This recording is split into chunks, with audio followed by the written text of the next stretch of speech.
You think it's just your hip flexors being tight, but then someone touches your lower back in a yoga class and suddenly you're crying over something from 2008 that you thought you'd long forgotten.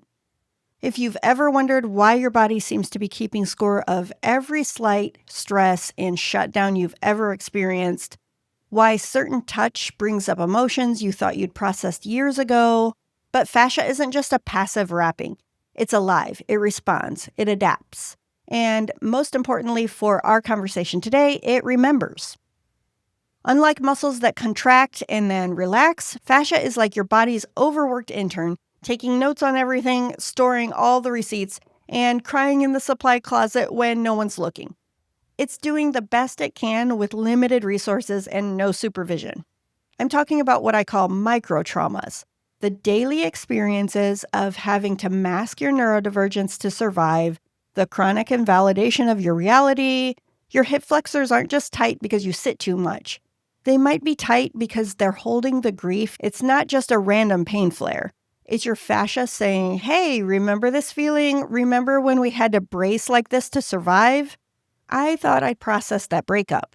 I'd done the therapy, I journaled, I had all the conversations with friends, but my fascia was still holding the emotional impact, specifically in my shoulders, which had been bracing for the next emotional hit. Her body had literally been holding the feeling of being trapped, of not being able to move freely, for over a decade, long after she'd left the job and built a successful career somewhere else. The tension feels like safety because it's the only state our body recognizes. This creates what I call the fascia sleep shame loop. It goes something like this. Fascial tension signals danger, and then your nervous system stays on high alert. And then sleep feels unsafe. If your fascia could talk, it wouldn't say, I'm stressed. It would whisper, I never got to finish feeling what happened. I'm still waiting for it to feel safe enough to let go. The erotic isn't just sexual. It's the full-bodied experience of pleasure, aliveness, and presence. Claiming erotic rest is a radical political act. It's saying, my body deserves to feel good, not because of what it produces or how it serves others, but simply because it exists. Fascia release, when approached with this mindset, becomes not just a physical practice, but an emotional, erotic, ancestral reclamation. It's about softening the places that have been braced for generations. It's about allowing pleasure to permeate tissue that's been numb, vigilant, or in pain.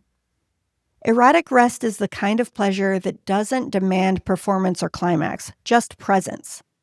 It's sensation for sensation's sake, not as a means to an end. Think less no pain, no gain, and more no rush, just hush.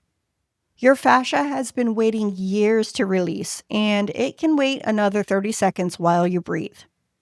Fascia responds to slow, sustained pressure and presence, not to being bullied into submission.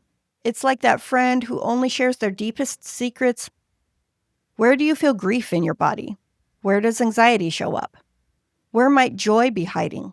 Your sensory needs are not an obstacle to fascia release. They're essential information about what your system requires to feel safe.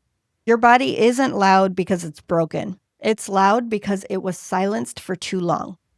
It's holding you together through everything you've survived. And now, together, we're learning how to finally let it rest.